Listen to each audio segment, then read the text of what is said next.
ይህ ሳምንት ከስታንዳርድ ታይም ተገላግለው ወደ ዴይላይት ሴቪንግ ታይም የምንገባበት የመጨረሻ ሳምንታችን ነው።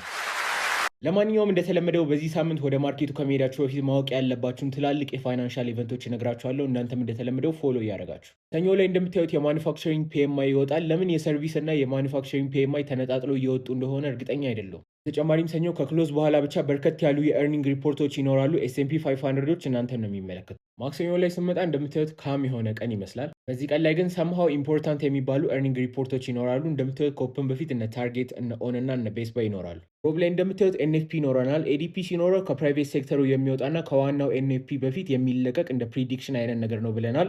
እና ደግሞ ሰርቪስስ ፒኤምአይ ከሰኞ ዜና ጋር አንድ ላይ ተያይዞ መውጣት የነበረበት ሰርቪስስ ፒኤምአይ ይሆን ነው። በተጨማሪም የሮብ ኤርኒንግ ሪፖርቶች ይህንን ይመስላሉ። ከኦፕን በፊት እነ ዊክስ አሉ፣ ከክሎዝ በኋላ ደግሞ እነ ዊቡል አሉ ከማውቃቸው መካከል። ሐሙስ እንደምታዩት ነው አንኢምፕሎይመንት ክሌምስ ብቻ ነው ያለን። ይሄ ነገር ባይዞ ምንም ኦልሞስት ኢፌክት የለውም ማለት ይቻላል። ምክንያቱም ይሄ በየሳምንቱ አሜሪካ ውስጥ ያለ የስራ አጥ ቁጥር ነው የሚመዝነው። በየሳምንቱ የሚወጣ ዳታ ነው። ባይሆን ሐሙስ አንድ አይፒኦ ወይም ደግሞ ኢኒሻል ፐብሊክ ኦፈሪንግ ይኖራል እና ደግሞ ከክሎዝ በኋላ የኮስኮ ኤርኒንግ ሪፖርት ይኖራል። አርብ ላይ ተመልከቱ እንግዲህ ሪቴል ሴልስ አለ እና ደግሞ አንኢምፕሎይመንት ሬት አለ። ይሄኛው አክቹዋሊ ሞር ኢምፓክት አለው ከአንኢምፕሎይመንት ክሌምሱ።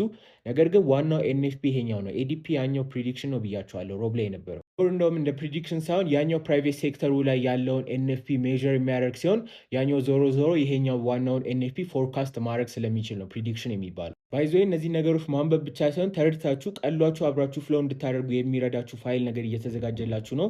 እሱን ለማግኘት ቴሌግራም ቻናል ባዮ ላይ አለ። እሱን ጆይን ማድረግ ትችላላችሁ። እና ደግሞ እንደተለመደው አርብ ላይ ምንም አይነት ኤርኒንግ ሪፖርት የለንም። ባይዞ የላስት ዊክ እንደዚህ አይነት ዜና ሳልሰራላችሁ ቀርቼ ሳይሆን ቲክቶክ የሆነ ነገር ቫዮሌት አድርገሃል ብሎ ቪዲዮን አውርዶት ነው። ለማንኛውም ግን እናንተ ላይክ፣ ፎሎ፣ ሼር ምናምን ማድረግ እንዳረሱ መልካም ሳምንት ይሆንላችሁ።